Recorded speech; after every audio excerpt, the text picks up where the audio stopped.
Hi, welcome everyone to our weekly podcast, Take the Lead, Change the Game, a podcast for women leaders looking to deepen their knowledge and skills and find enjoyment in the process.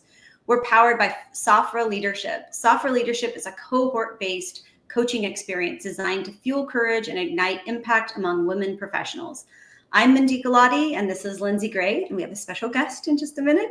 We're the co-founders of Safra.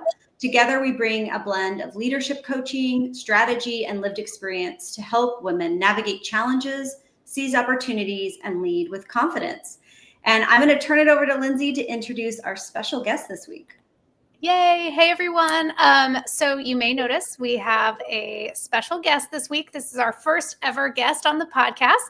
And I'm going to take a moment to introduce her. She's a dear friend of mine and also a complete badass, Kate Lincoln-Goldfinch. So let me tell you a little bit about Kate. Kate is a nationally recognized immigration attorney, advocate, and founding attorney of Lincoln-Goldfinch Law, a Texas-based firm with over 100 employees representing immigrant families in immigration and humanitarian cases nationwide. For nearly 20 years, Kate has stood with people in the system often left behind, helping thousands of families find safety, stability, and dignity through accessible and compassionate legal representation. In addition to leading her firm, Kate co-founded Vecina with me, a nonprofit that trains and supports volunteers assisting asylum seekers at the U.S.-Mexico border, and created El Bus Sin Fronteras, a mobile outreach project delivering free legal education and resources across Texas. Her insights and advocacy have been featured by the Texas Tribune, Time, the New York Times, CNN, NPR, and Business Insider. She serves on the City of Austin's Commission on Immigrant Affairs and has received honors including the Pathfinder Award and the Kick-Ass Award for her leadership and service. A proud Austin native and graduate of the University of Texas, Kate is also a small business owner, wife, and mom of two. She's currently running to represent Texas House District 50, bringing her practical, people-first approach from the courtroom to the Capitol. Welcome, Kate. Hi, y'all. Hi. What an honor to be your first podcast guest. Oh, we're so happy to have you. And as you know, Kate, this podcast is about women in leadership. And so we thought you would be an absolutely fabulous first guest. Oh, thank you. Yeah, thanks, Kate. And before I ask you first question, I just want to express our appreciation. It's been a real joy and pleasure to see you grow. I met you a long time ago. I think even before I started my company, so more than 10 years ago. And it's just been so awesome to watch you. I remember I brought you a bracelet. I don't know if you'll ever remember this. I brought you a bracelet as a gift in during stressful times. And I was like, I'm just going to drop her a bracelet. And I didn't even really know you, but I just was a fan and wanted to share some love with you. So it's so fun to be here this decade later. So, Kate, I want to start, this is a podcast for women in leadership, executives, lawyers, and we're facing a lot right now, as you know, and I'd love to just kind of kick it off and say, ask you as a leader today, what's the biggest challenge that you're facing, and tell us a little bit about how you're navigating it. Okay. Well, this is interesting because I was just talking to my daughter about this, my 13-year-old daughter yesterday, and she was saying why am I drawing all of these bad things upon me? Because we had this sewage pipe back up into our house, and then we all got lice, and then she got sick, and it was just one thing after the other. And I said to her that there is never an arrival in life where we wake up and don't have challenges. It just does not occur. That's just part of the human experience. And so the key to buoyancy and happiness is to ride through the challenges, and it's just really interesting to see. It's so easy when you see it in your preteen or your teenager, how the advice that you give to oneself. And when you're in it and you're living your own life and you're dealing with challenges, it's harder to remember. I mean, I would say for me, the biggest challenge is actually the one that I've given myself in this run for office. I'm a neophyte. I'm a political outsider, and then I've been politically active, but I haven't been, running the county party or a precinct chair, going to the meetings. And acting as if I wanted to be a politician for years, because frankly, I didn't. Then I, all like sort of not on a whim, but, in a bit of a flash, decided that now would be a good time and opportunity for me to run for office. And so I'm very much riding the bicycle and putting it together all at the same time. So from things as simple as like, what's a campaign treasurer appointment and where do you file it? And oh, everybody knows when you do that. I didn't know that. And like there's this, I've entered into this whole new world very visibly, and it is a daily challenge. Whatever the campaign challenge of that day is, and maintaining my equilibrium and my buoyancy, just like I would tell my daughter to do through all of this, I think is probably the biggest challenge that I face right now, because I know how to run my law firm. I know how to represent clients. I know how to be a manager of my life in other ways. And I have this whole big new area that is brand new to me. And I mean, we can talk more about it, but I think we probably will talk about the imposter syndrome and like this business of maintaining your sense of self and what matters and whose opinion of you really matters to you. I mean, there's probably no exercise in the world like running for office to strengthen those muscles. Yeah. Yeah. That's awesome. And also terrifying.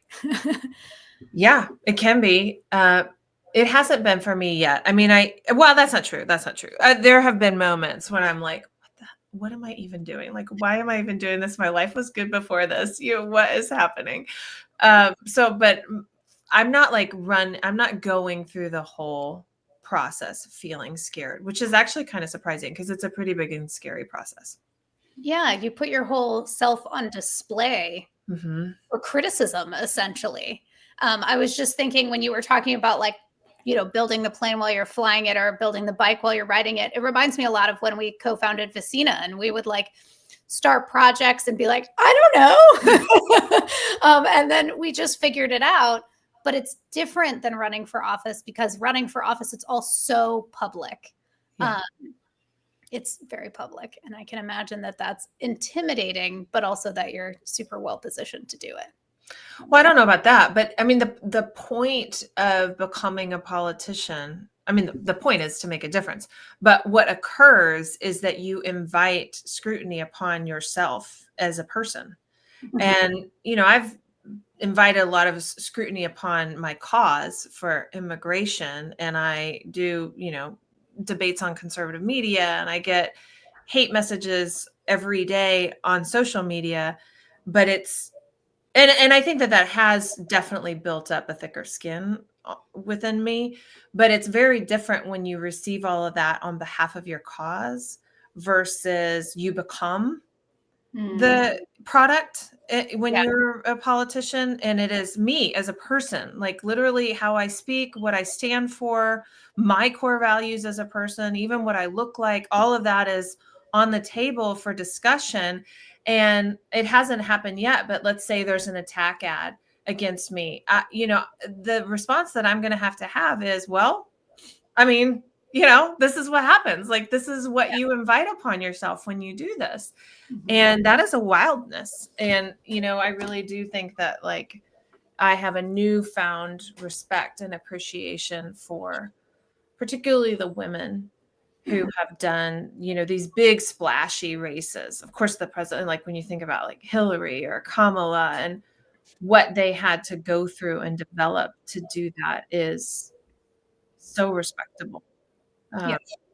And so anyway, yeah, it can be scary, but it is also just wild and insane of a ride. Yeah, I can imagine. So when you think about your whole leadership journey so far, what accomplishment to date makes you the most proud, and why does it stand out? Well, a couple of things come to mind for me. By the time I launched my law firm, it was 10 years ago. And by that point, I had had many, many jobs. Before I became an immigration lawyer, I had no idea what I wanted to do. And I worked at like every stand in the mall and every store and a few fast food restaurants and Dell Technologies. And I had been in pretty traditional and toxic corporate environments, and I'd had bad managers and seen what, sort of gossip can look like within a workplace. And when I started the firm, it was really important to me that this business of mine would never be like that. And that is a very delicate and sensitive ecosystem to balance. So I think it's more easy as a lawyer in a law firm to say, okay, we do excellent legal work and we have great client communication or customer care, right? Those sort of everybody's after. But this third sort of pillar that I think of, which is like a really healthy work environment, has been as important to me as those other two things. And it's not just me, right? Especially as you grow and you start to have managers and more people at the workplace, we all have to agree upon this, that we're going to have psychological safety in the workplace and that we all adhere to the core values.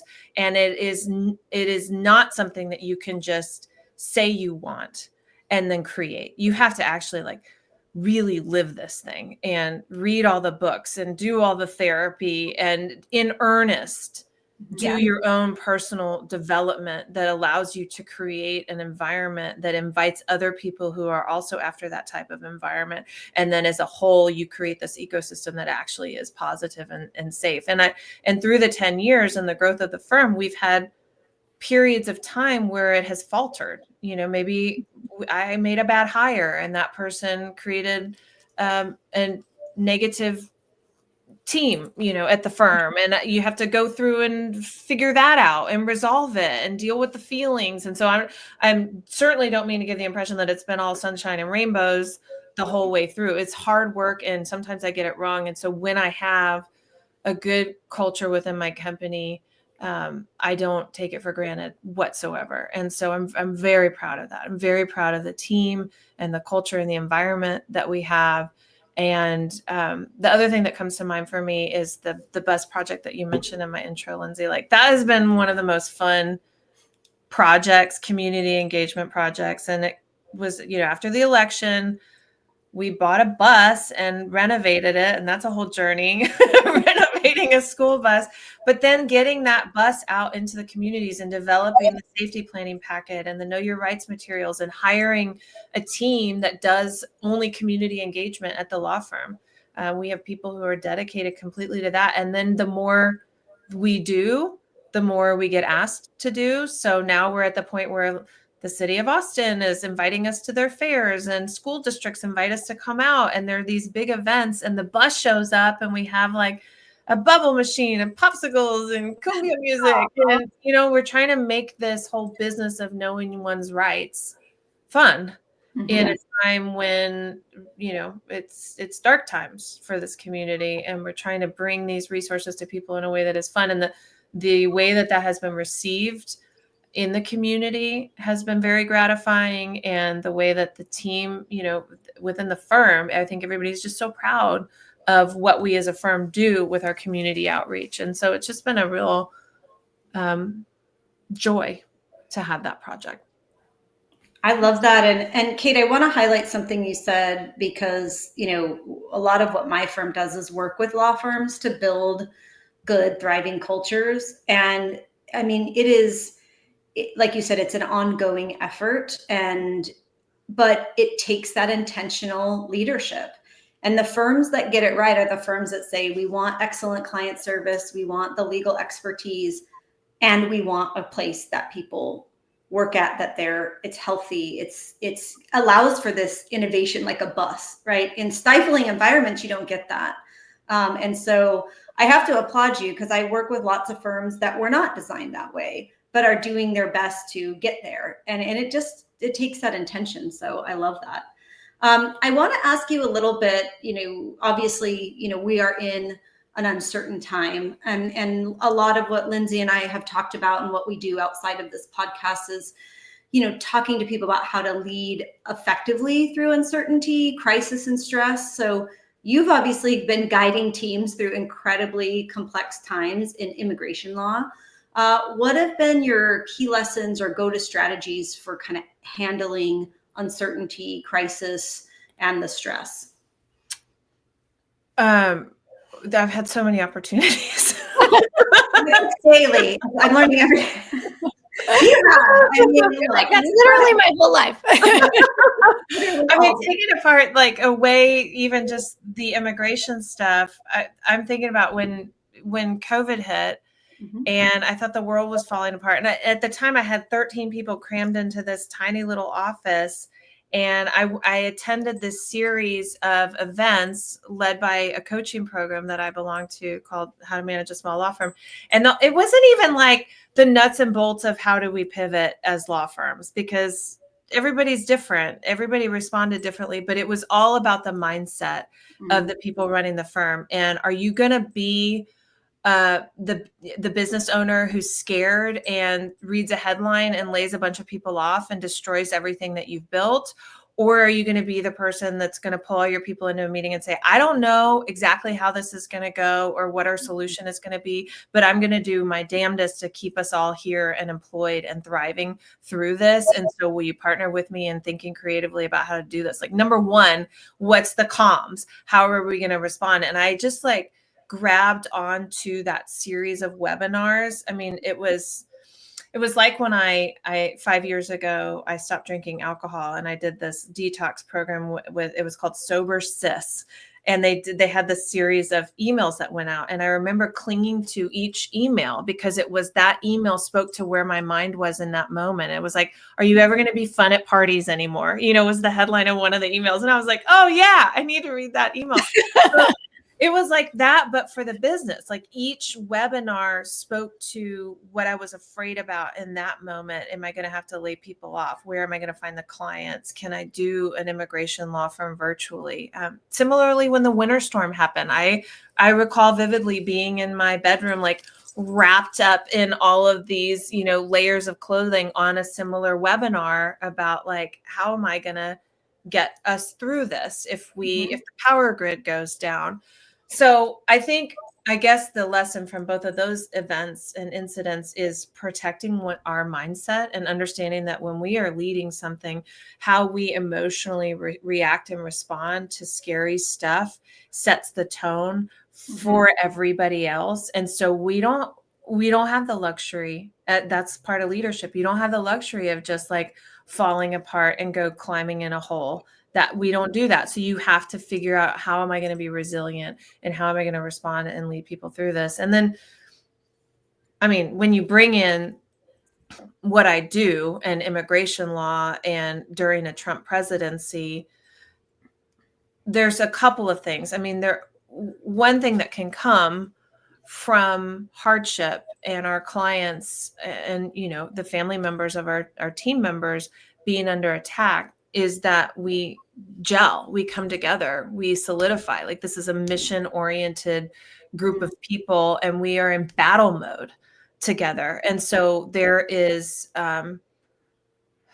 just a natural energy and focus and synergy that occurs with people. So if you've clearly defined your mission together, then that part can come really naturally. But then what you also have to be aware of as a leader is how your people are doing and what are they going to need, because when we're in battle, right, we fatigue. Yeah. And so what are the ways that we can take care of our people? And I certainly don't feel like I have the answer to this question. I think similar to work culture, it's a very fluid, ever shifting thing that takes attention. But is it, are all the benefits covered? Are people able to work from home? Is this flexible? Is management understanding about, people's feelings? Are people able to bring up mistakes that they've made and, get through it and work through it together? Are people encouraged to take time off? There's just a million different ways that you can focus on your people. But I think just listening to my response to all these questions, it really, and this is leadership, it just boils down to your mindset. Are you protecting the way that you are thinking about and responding to crises, and getting the good resources, and considering the people who are looking to you in this, whatever project that you're on, and are you taking care of them? Yeah, absolutely. Not only your mindset, but the people, your team's mindset as well. I want to, like, on that note, if I can ask, so you went from like working at little posts in the mall to working at Dell to being an immigration attorney to running a firm that has over 100 employees and now running for office. Talk to us a little bit about your like mindset journey, because obviously like what was going on in your mind when you were working at the mall is very different now when you're on display for public office or when you're leading 100 employees through crisis. What was that process and that journey like for you as your mindset was developing? Well, it's still in development. It's a daily exercise. It takes daily focus. And my sobriety journey started during COVID. That was a really important moment. Things really, really changed. Not because I was like such an alcoholic. I was a very gray area drinker, but it all sort of coincided where I decided to get clear-headed and really focus on my mindset at the same time. So I was aware of mindset stuff before that, and I'm just a really driven person. And my mom's a total badass who really taught me how to process the world. So I had a really great foundation. But I still played around with victim mentality and, getting caught in the muck of something and focusing on the negative and being sometimes even drawn or attached to drama, and like getting I don't even know, is it dopamine or whatever it is that you get from like the hardship and the muck and the yuck. I think that is a very natural human way of being. And then early in my mindset journey, which was really only about 5 years ago, I would say the biggest baseline lesson for me was this idea of like personal responsibility, and whatever people call it, like radical responsibility, radical acceptance, like whatever you want to call it. It is this idea that what is like totally and completely. And you can either spin your wheels attempting to change it, wish it were different, go back and revisit decisions that you've made in the past, spend your time worrying about what's going to come, or sit here in this moment and go, what is this is my life. This is the house that I live in. This is the marriage that I am in. These are the children that I have. This is the job that I have. This is the weather that is outside. And what am I going to do with all of these things that exist in this moment? Because it's all completely up to me. And nobody else, like literally no one else can change the way that you respond and react to your own life and your own existence. And then you start to,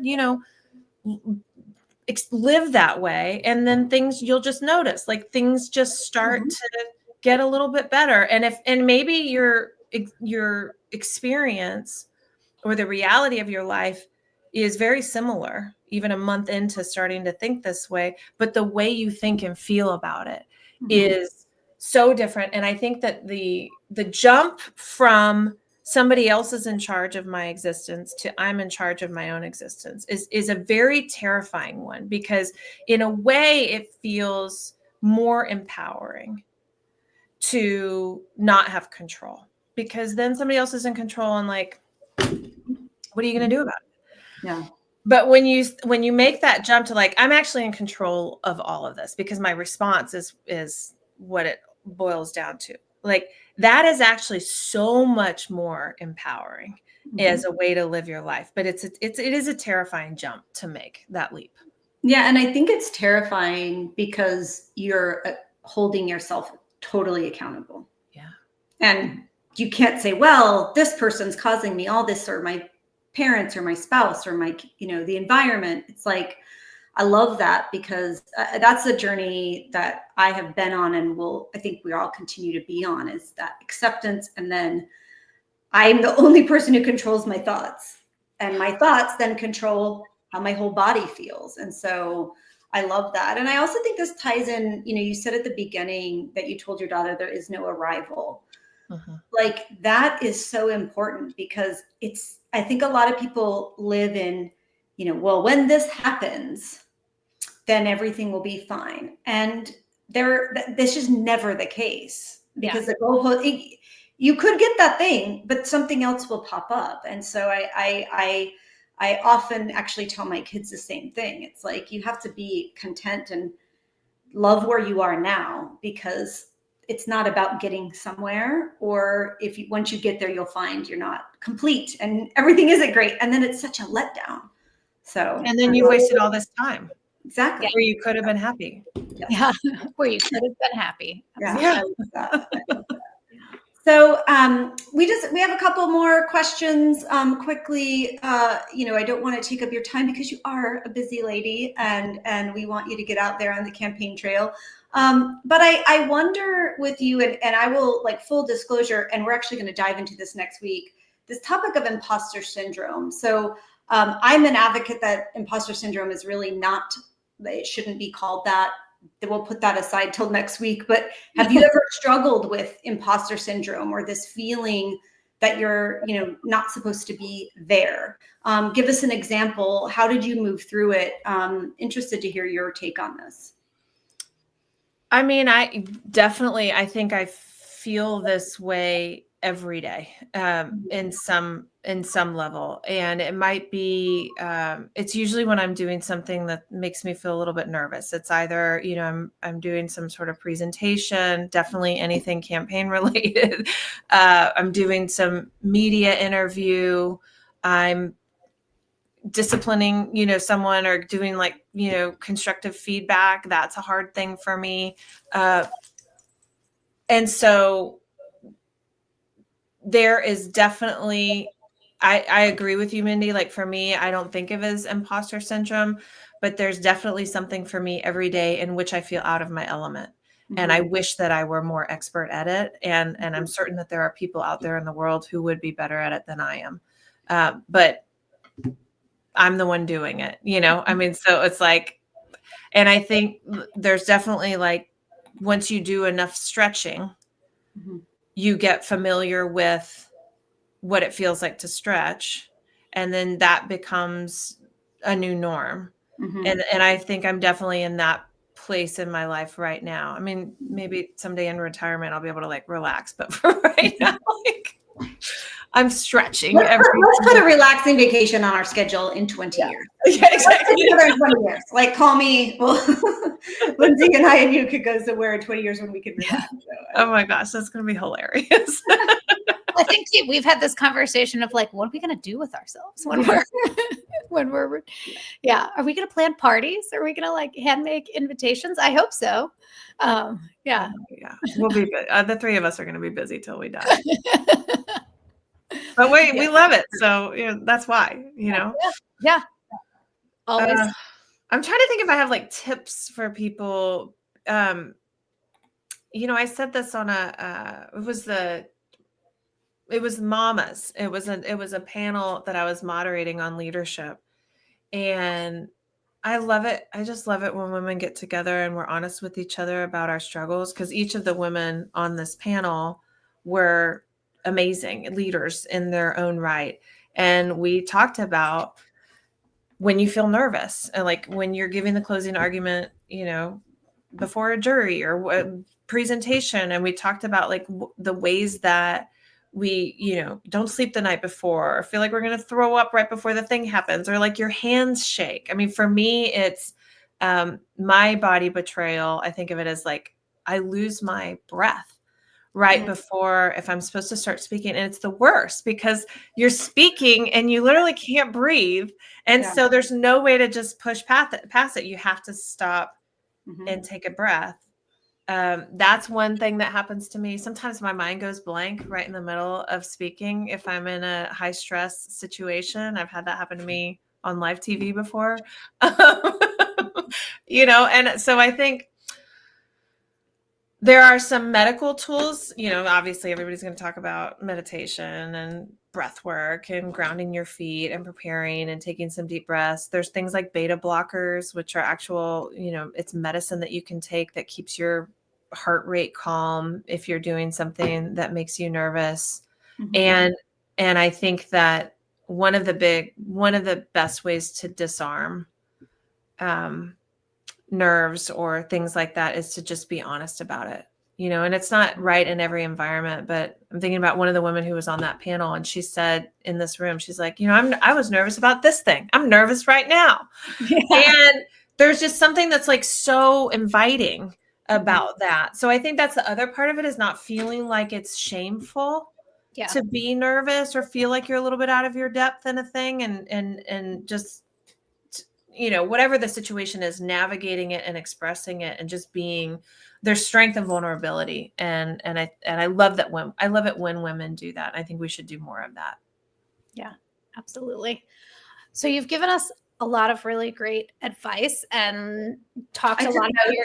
I took notes. Yes, recorded. Oh, that was such a win for me. A mini took notes on something I said. Amazing. But if you could give your younger self as an emerging leader one piece of advice, what would it be? Here's what it is.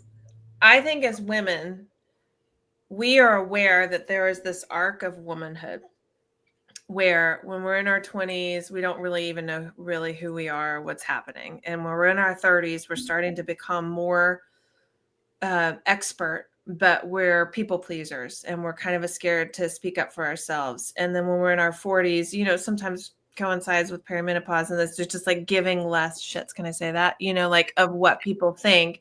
And then postmenopausal women are just out there like living the dream. You know what I mean? Like it's amazing.